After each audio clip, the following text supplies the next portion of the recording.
Olá, amigos, sejam muito bem-vindos a mais um episódio de Na Visão Espírita. Nós chamamos esse vídeo de O Segredo da Felicidade, parte 3, porque já fizemos 2 vídeos sobre essa questão e, estranhamente, como alguns nos perguntaram, nós enfocamos, na verdade, a questão do dever. Para nós, espíritas cristãos, fica muito claro que, conhecendo a reencarnação, sabendo que nós temos um passado nem sempre muito feliz, a questão do dever é primordial.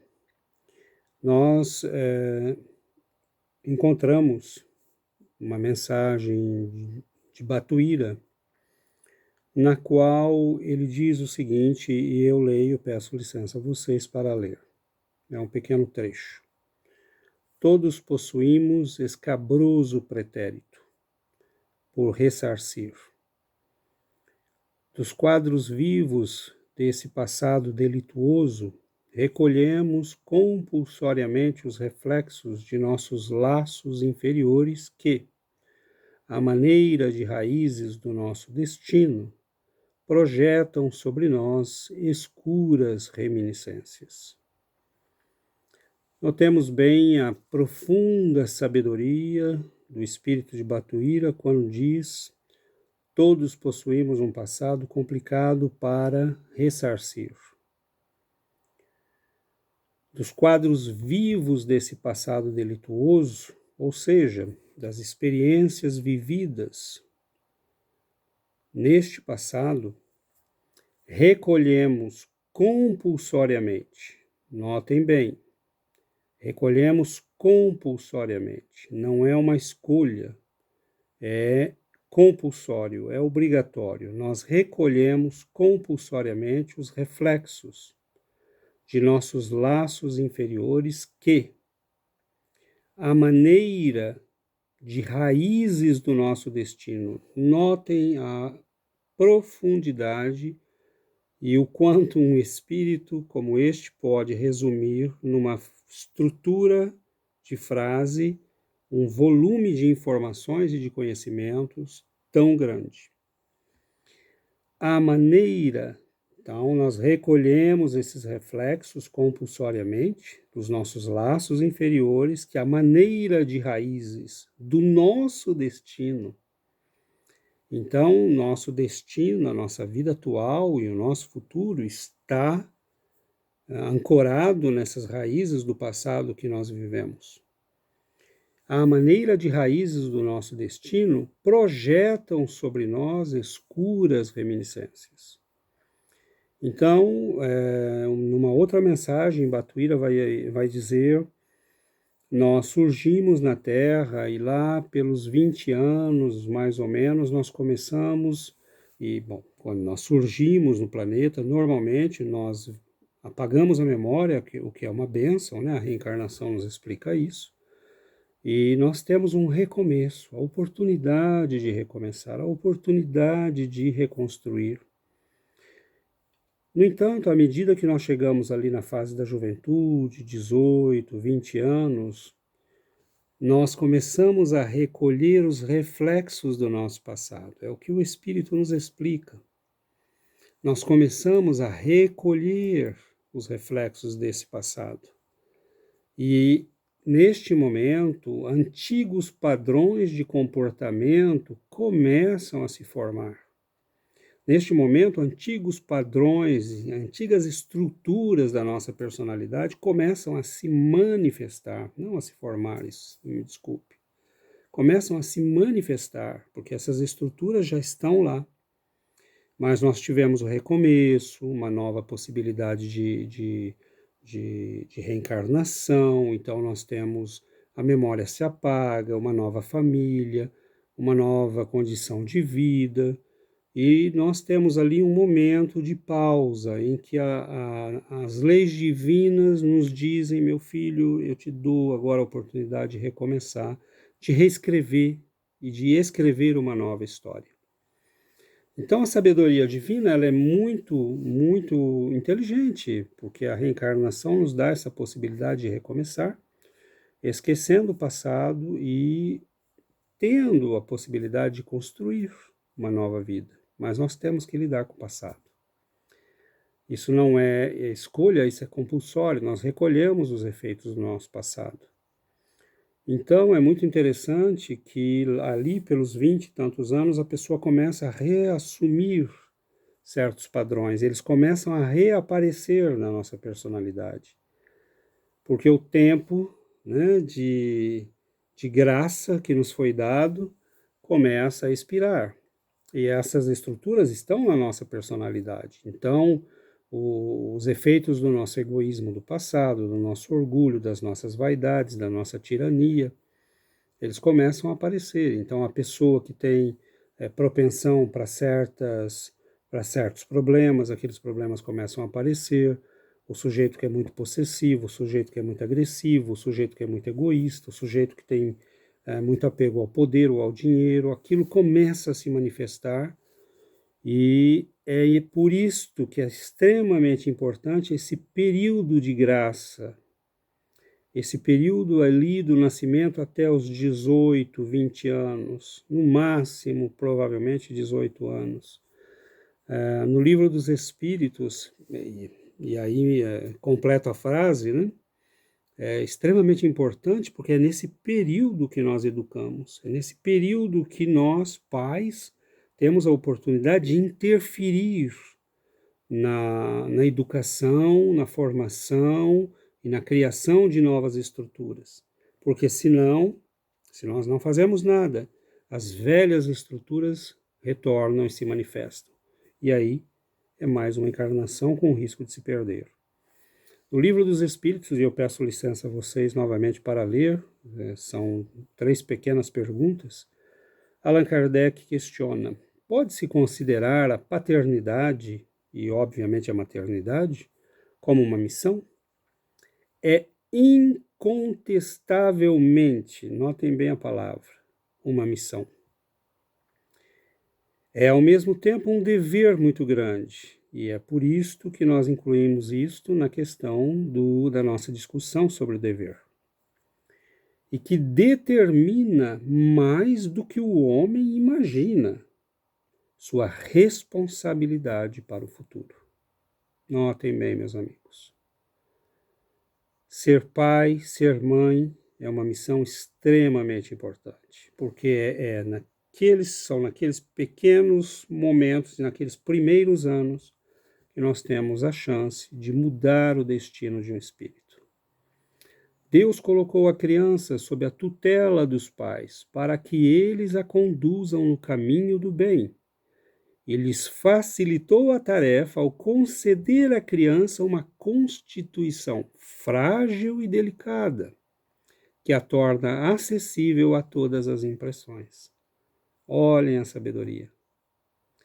Então Deus nos dá ali um ser fragilizado para que nós possamos ajudar esse ser a experimentar uma nova vida, uma nova concepção de vida, uma nova forma de viver e construir padrões que vão ajudá-lo a enfrentar os velhos padrões que têm raízes no passado. Diz mais, mas há quem se ocupe, notem bem isso, parece que nós estamos na época atual, né? Mas há quem se ocupe mais em endireitar as árvores de seu jardim e em fazê-las render bons frutos do que em endireitar o caráter de seu filho.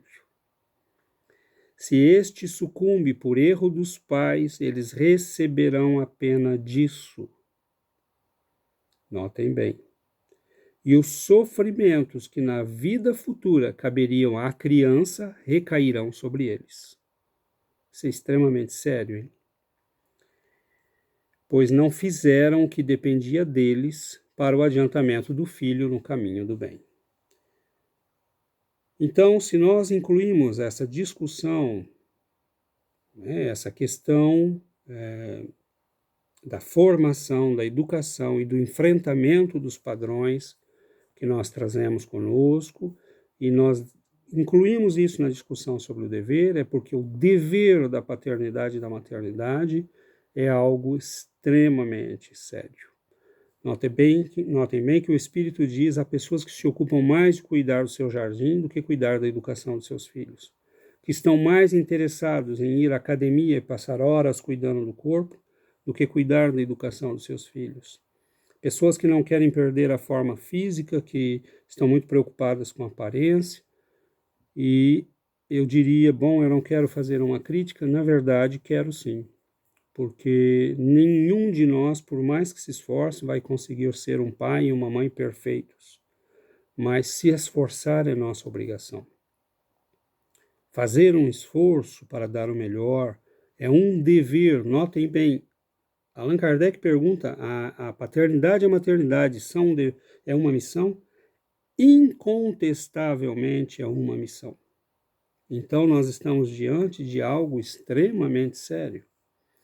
E ele diz mais: nós teremos que responder pelos sofrimentos que essa criança tiver no futuro, porque não recebeu a educação que tinha que receber. Se nós dermos essa educação e ela não reagir adequadamente, porque os padrões do passado são muito fortes, aí já é problema dela, né? Aí já é problema dela e Deus. Mas nós fizemos a nossa parte. Se uma criança se transvia, apesar dos cuidados dos pais, eles são responsáveis? Não. Mas quanto mais as propensões da criança são más, mais pesada é a tarefa. E maior será o mérito dos pais se conseguirem desviá-la do mau caminho. Então, notem a amplitude da missão que é dada a um pai e a uma mãe que tem uma criança difícil, com problemas de desvio de comportamento. É uma missão difícil, uma missão extremamente difícil, mas os méritos serão proporcionais. Então, mesmo que nós não consigamos, o esforço tem que ser feito, no melhor das nossas possibilidades, do nosso coração, nós temos que fazer o máximo. E o resto é com Deus. Se uma criança torna-se um homem de bem, apesar da negligência ou dos maus exemplos de seus pais, eles se beneficiam com isso? Pergunta 583 do Livro dos Espíritos. E o Espírito responde com muita categoria: Deus é justo. Então, são pais que não cumpriram seus deveres, mas a criança, apesar disso, encontrou um bom caminho e se fez na vida. Então, esses pais responderão por isso. Deus é justo, nenhum mérito será dado àquele que não tem. Então, nós vemos pais, e recentemente tenho até uma experiência pessoal nesse sentido. Minha mãe, que foi uma pessoa que enfrentou muitas lutas, muitas dificuldades, um dia me ligou e disse: filho, eu queria te pedir desculpa, porque eu poderia ter feito mais. E na verdade não poderia, porque eu sempre estive perfeitamente consciente de que minha mãe fez o máximo que ela podia nas condições em que ela estava, que eram condições muito difíceis. Não quero entrar em aspectos pessoais da minha vida, mas só para dizer muito curto e muito rápido: uma mulher abandonada pelo marido com 4 crianças. Então vocês imaginem o heroísmo, dessas mulheres que por esse Brasil e por esse mundo afora lutam sós, muitas vezes abandonadas por homens irresponsáveis, covardes, fracos, e que lutam sós, para criar seus filhos, para fazer, e fazem o máximo que podem muitas vezes. Dão horas e horas de sono, de vida, de sacrifício, e é óbvio que mesmo os pais, com todos os recursos, como nós vemos hoje em dia, estão falhando. Muitas vezes não conseguem fazer o que tem que fazer, porque, bom, você tem recurso, mas tem 30 empregos, 50 horas por semana de trabalho. Então, nós não estamos aqui para criticar ninguém, mas para alertar para o fato de que nós temos uma prioridade, e a prioridade da nossa vida é tomar muito cuidado com o fato de que nós lidamos com seres que têm uma história. Uma criança é um ser que tem uma história milenar e que muitas vezes pode vir já com uma educação moral feita, muitas vezes não. E ela vai chegar neste mundo, escolheu você como pai, você como mãe, porque tem a esperança de encontrar ali um pouco de orientação, um pouco, né, de condução na vida, antes que ocorra a emergência daquele passado complicado e problemático. Então, notem bem que nós sabemos, né, conforme a pergunta 621 do Livro dos Espíritos, que a lei de Deus está escrita na nossa consciência. Então, é nosso dever alertar a criança, despertar a consciência da criança quando ela está em formação, para que nós possamos construir novos padrões mentais, novos padrões de comportamento, né, novos padrões de ação, para que essa criança experimente uma nova possibilidade de vida. E é impressionante nós vermos pais que se recusam a levar os filhos à evangelização no centro espírita, a se implicar, que não se preocupam muito de levá-lo para a mocidade espírita ou para a pré-mocidade. E essa preocupação deveria ser uma preocupação nossa de todos os dias. Porque se você tem acesso a um centro espírita e esse centro espírita te oferece uma evangelização infantil ou uma mocidade, essa criança provavelmente te escolheu porque sabia que teria acesso a isso. Então, amigos, é muito sério tudo isso. Tomemos muito cuidado, porque a felicidade depende do cumprimento dos nossos deveres.